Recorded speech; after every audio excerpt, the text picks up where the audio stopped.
Notebook of Childhood Memories, the autobiography of Luisa Picaretta, July 15th, 1926. My Jesus, my love, my celestial Mama and sovereign Queen, come to my aid, take my poor heart in your hands. Don't you see how it bleeds because of the hard struggle of having to start all over again? To tell of my poor existence, of my childhood. At any cost would I want to escape this most painful and hard sacrifice, and even more painful because unexpected. But a new obedience comes out into the field to torture my poor and insignificant existence. Jesus, Mother, come to my aid, otherwise I feel that my will want to enter the field again, in order to have life and to be able to say a curt no to the one who commands me.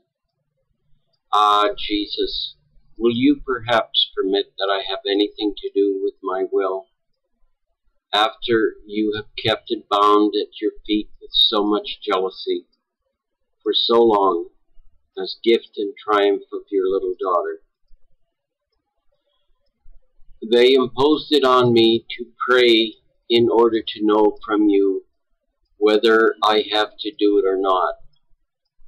And instead of being with me, you told me, this will serve to make known the land which the sun of my will was to illumine, in order to form its kingdom. Ah, Jesus, what do I care of making my little land known? And you should care that your will be known.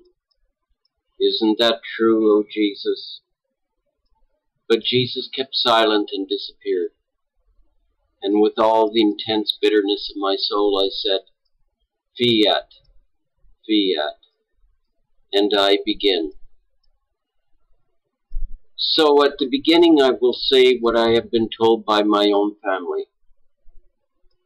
I was born in 1865 on April 23rd, a Sunday, in Albis, in the morning. On the same evening I was baptized. My mother said I was born upside down, though she did not suffer at all during labor, and in fact, in the encounters and circumstances of my poor existence, I usually say, I was born upside down. It is right that my life be upside down compared to the life of other creatures. I remember that during the tender age of 3 or 4, up to about the age of 10, I was of a fearful temperament, and the fear was such that I could neither be alone nor take one step by myself. But the reason for this was that even from the age of 3, at night I always had frightening dreams. I dreamed of the devil, who gave me such fright as to make me tremble. Many times I dreamed that he wanted to take me with himself, and he would pull me strongly, and I would make all efforts to escape. In the same dream, I would break out into a cold sweat. I would hide. I would run into the arms of my mom. Then, the following day, I would remain with the impression of those dreams, and with such fear, as if the devil was going to come out from all sides.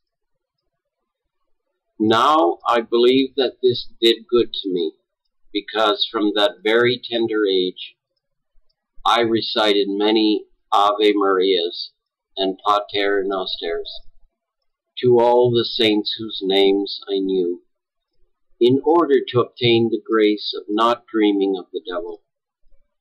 And if anyone mentioned another saint whom I didn't know, immediately I would add a Pater if he was male, or an Ave if she was female, because I said that if I did not honor them all, they would let me dream of the devil. I remember that even from that age, I always recited the 7 Aves to the Sorrowful Mother. So I had a great length of Paters and Ave Marias, and therefore while the other little girls and my little sisters were playing, I would remain a short distance from them, or together with them because I was afraid.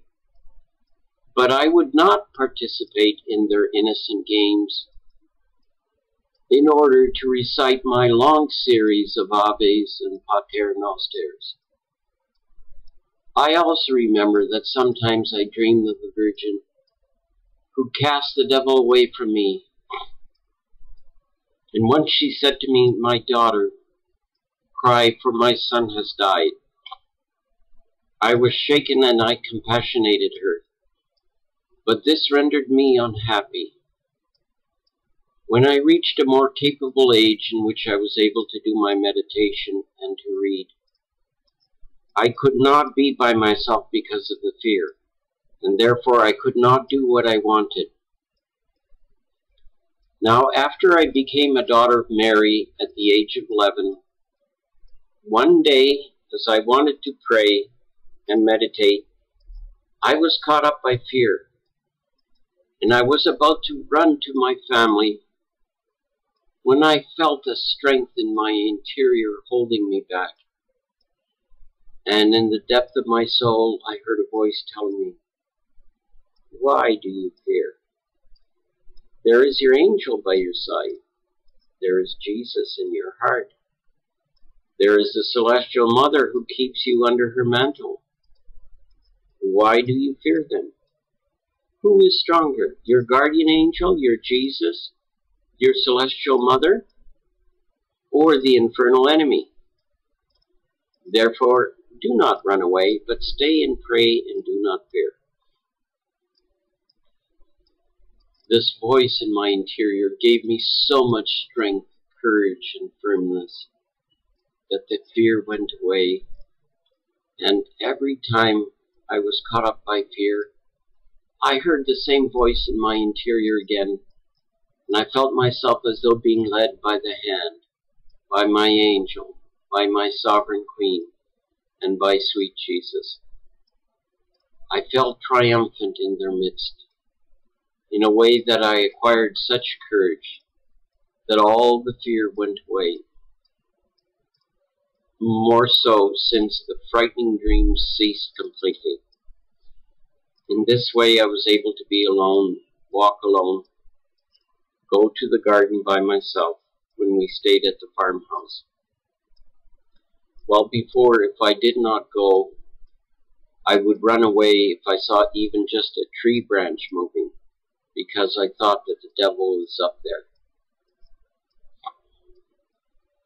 I remember that one day, recalling the fear of my young age, the many dreams about the enemy which rendered my childhood unhappy, I said to Jesus, "What for, my love, having spent my young age with so much fear, with so many bad dreams that made me tremble and sweat, and embittered an age so tender?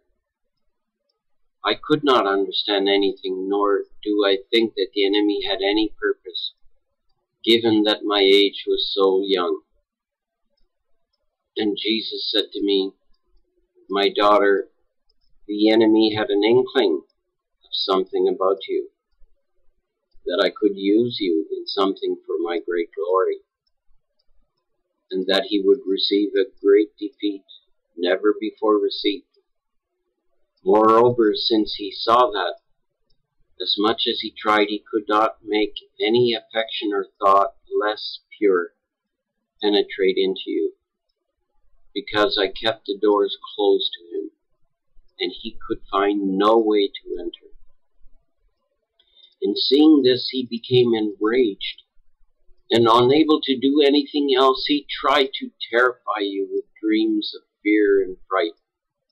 Moreover, since not knowing the reason for my great designs upon you, which were to serve for the destruction of his kingdom, He came to attention in order to investigate the cause, with the hope of being able to harm you in some way. Our Lord has been very good to me, giving me good parents who were most attentive not to letting us hear even one word of blasphemy or less honest. They loved me, but with a dignified and serious love. I remembered that when I was a little child, my father never took me in his arms, and that I never gave him kisses or received them from him. I do not remember having kissed my mother either. And when I was grown up and was bedridden, when she had to go to the farmhouse and be absent for many months, on taking leave of me, my mom would make the motion of wanting to kiss me. And in seeing this, I would kiss her hand before she could do that. And so she abstained from that expression, all maternal. Dad and Mom were angels of purity and of modesty. They were generous with their employees. Fraud, deceit had no place in our home. Their custody was such that they never did they entrust us to strangers, but kept us always with them. I hope that blessed Jesus rewarded so much virtue by giving them the celestial fatherland as dwelling. I also remember that I was of shy temperament, and if relatives or other people came to visit us, I would run upstairs so as not to be found, or I would hide behind a bed and pray, and I would come out only when they would call me and tell me that they had left. When my mom would go to visit some relatives and wanted to take me with her, I cried because I did not want to go. So I and one of my little sisters with almost the same temperament were content with remaining alone and locked in, rather than going out. This shyness prevented me from taking part in anything, either feasts or amusements, even innocent ones, which were usual among families. I was the sacrificed one of shyness, and if my parents forced me, I felt crucified because shyness rendered all things alien to me. As I remembered all this, which somehow rendered my childhood unhappy, sweet Jesus said to me, "My daughter, even the shyness with which I surrounded you in your tender age was one of my greatest jealousies of love for you. I wanted no one to enter into you, whether the world or people. I wanted to keep you apart from everyone. I did not want you to participate or take pleasure in anything, because having established from that time that I was to form in you the kingdom of the supreme fiat, and since you were to take part in its feasts and in the joys that are in it, it was right that you enjoy no other feast, and that you remain empty of the pleasures and amusements which are on earth. Aren't you happy?" But even though I was shy and fearful, I was of lively and happy temperament. I ran, I jumped, I even did some impertinences. Then, at the age of about 12, a new period of my life began. I began to hear the interior voice of Jesus, especially at communion.